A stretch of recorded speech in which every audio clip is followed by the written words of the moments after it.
नमस्कार ओडिशा आपण देखुचंती असली टीवी। आज आम कथा बा ओडिशा रे सबुठु trending news Nuapada by election 2025। ओडिशार नुआपड़ा डिस्ट्रिक्ट रे इलेक्शन रे आज टर्नआउट देखागला। ऑफिशियल रिपोर्ट अनुसार 78% भोटर टर्नआउट हेछि, जहा की बहुत बड़ संख्या। पुरुष महिला आ नुआ भोटर माने बहुत उत्साहित सहित भोट देले। बहुत पोलिंग स्टेशन रे आज लंबा लाइन देखा मिला, किंतु वोटिंग प्रोसेस बिल्कुल पीसफुल थिला। सिक्योरिटी अरेंजमेंट टाइट रखा जाइछि। 70 प्लाटून पुलिस फोर्स डिप्लॉय करा जाइछि ताकि किछि डिस्टर्बेंस न हेबो। लोकल पीपल कहउचंती जे एही बाय इलेक्शन रे सबु जनता भलो परिवर्तन आशा करूचंती। समस्ते कहिले आमे डेवलपमेंट चाहूचु, सेथि पई वोट देलु। रिजल्ट अनाउंस हेबा परे ओडिसा रो पॉलिटिकल पिक्चर टिके चेंज हेई पारे। नुआपड़ा रे एही टर्नआउट ओडिसा रो लोकमानंग पई एक सुंदर उदाहरण।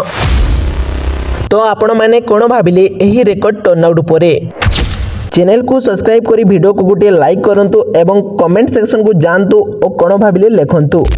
मु राजेश आ आपण असली न्यूज सहित जोड़ी जानतु।